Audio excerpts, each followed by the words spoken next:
Бірінші дүниежүзілік соғыстан соң Осман империясы құлап, грек әскері Стамбулға кірді. Турция толықтай тәуелсіздігінен айырылып бара жатты. Британия араб жерлерін игерсе, күрділер, армяндар, гректер қазіргі Турция жерін бөліп алуды қарастырып жатты. Дегенмен түріктер тез арада өз-өздеріне келіп, грек әскерін талқандап қуып шықты. Басып кірген армяндарды да күйретіп, қайта олардың біраз жерлерін қосып алып, тәуелсіз Турцияны сақтап қалды. Дегенмен Мұстафа Кемал Ататүрік ислам құндылықтарынан бас тартып, батыс елдеріне бет бұрды. Орнына келген өзге де Турция президенттері батыс елдерін айтқандарын орындап келді. Содан бері алғаш рет 1994 жылы Исламдық партия сайлауда жеңіске жетті. Сол кезде Режеп Тайып Ердоған Стамбулда әкім болып билікке келді. Ердоған Стамбулдың кедей аудандарында қарапайым отбасында шыққан болатын. Ердоған билікке келе салып, халықтың жағдайын жасауға кірісіп кетті. Ердоғанға дейін Стамбул крандарында тіпті ауыз су да болмайтын, қоқыс шығарылмайтын және қаланың бәрі қоқысқа толып жатты. Ердоған ауыз суды жүргізіп, қаланы тазартып көптеген мәселелерді шешті. Сонымен қатар жемқорлықтан аулақ болды. 1997 жылы діни және әскери консерваторлар арасында дау болып, жаңадан билікке келген адамдар исламшыл адамдармен күрес жүргізді. Ердоғанды да айыптап түрмеге қамап тастады. Бірнеше айдан соң Ердоған босап шығып, әскерилермен тағы қақтығыс болмас үшін өзінің жеке партиясын құрды. Халықтың көңілінен тағы да шығып, Ердоған 2002 жылы сайлауда жеңіп, Турцияның премьер-министрі болып қызметке келді. 2000 жылдың басында Турцияда ауыр кризис болып жатқан еді. Ердоған тиімді реформалар жүргізіп, Турцияны ауыр экономикалық жағдайдан алып шықты. Ердоған билікке келгенде Турцияның орталық банкінің резервінде 27,5 миллиард доллар бар еді. Ердоған оны 95 миллиард долларға, валюталық резервін 132 миллиард долларға көтеріп тастады. Турцияның шет елдерге қарызы 23,5 миллиард доллар етін. Ердоғанның билігі тұсында Турция барлық қарыздардан құтылды. Ердоған әскерилермен қақтығыспас үшін ол күш жинап алғанша Европамен жақын қарым-қатынас орнатты. Европамен жақындасу әскерилердің көңілінен шығатын. 2007 жылы Ердоған күш алып, өзінің жақтастарының қолдауымен өзіне кедергі келтірген көптеген әскерилерді қамап тастап, өз билігін орнатты. Ердоған мұсылман әлеміндегі кәпір мемлекеттерге қарсы сөйлей алатын бірден-бір басшы болды.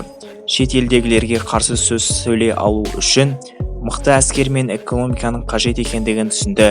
Әуелі қару-жарақпен қамтылуда шет елден сатып алса да, Турция мамандары Израильден сатып алынған ұшқышсыз бомбалаушы дрондардың Израиль тарапынан жасырын бақыланатындығын біліп қалды. Ресейде сатқан қаруларын керек болған жағдайда Мәскеуде отырып жұмысын тоқтатып тастай алатын қулықпен салынғандығы анықталды. Ердоған бәрін өз қолына алу керегін түсінді. Ол отандық әскери инженерлерге қолдау көрсетті. Солардың бірі Селжұқ Байрақтар болды. Ол ұшақ құрастыруда өте талантты еді. ақш-та білім алып Турцияға келгенде, түрік әскерлері үшін бомбалаушы дрондар жасап шығарды. Аз ғана уақыттың ішінде Турция бұл істе зор табысқа жетіп, сапалы әскери дрон жасауда әлемдік лидер болды. Турцияның дрондары Қарабақ соғысында, Ливияда, Сирияда Ресей қаруларын талқандап, қаншалықты мықты екендігін көрсетті. Ердоған 2009 жылы Израильді бандиттік мемлекет деп батыл түрде сөйлесе, 2015 жылы орыстардың Су-24 ұшағын атып түсірді. Күшейіп бара жатқан Турциядан қорқып, шетелдіктердің қолдауымен әскерилер Ердоған билігіне төңкеріс жасамақшы болды. Бірақ Ердоғанды халық қолдап, билігін сақтап қалды. Көтеріліске қатысы бар 10 мыңнан аса әскериді түрмеге жапты. Қытайдың өз жеріндегі қазақтар мен ұйғырларды азаптағаны бүкіл әлемге әйгілі болғанда, көптеген мұсылман әлемінің су жүрек басшылары Қытайдікі дұрыс деп қолдау көрсетті.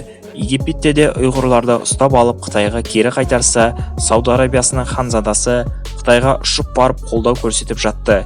Тек Ердоған ғана Қытайға батыл түрде сөз сөйлеп, босқын болған ұйғырларды Турциядан паналатты. Турция билігі Тұран одағын құруды қатты қалайды.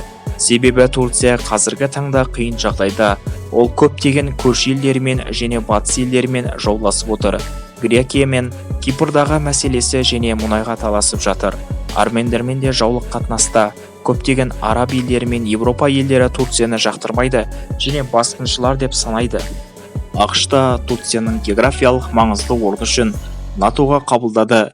Дегенмен Турцияға мықты қарулар сатудан бас тартып, оны Израильге сатуда. Европада Турцияны Евроодаққа кіргізгісі келмейді. Сирия жерінде Иран және Ресей мен Ливияда Египетпен қақтығысып қалуда.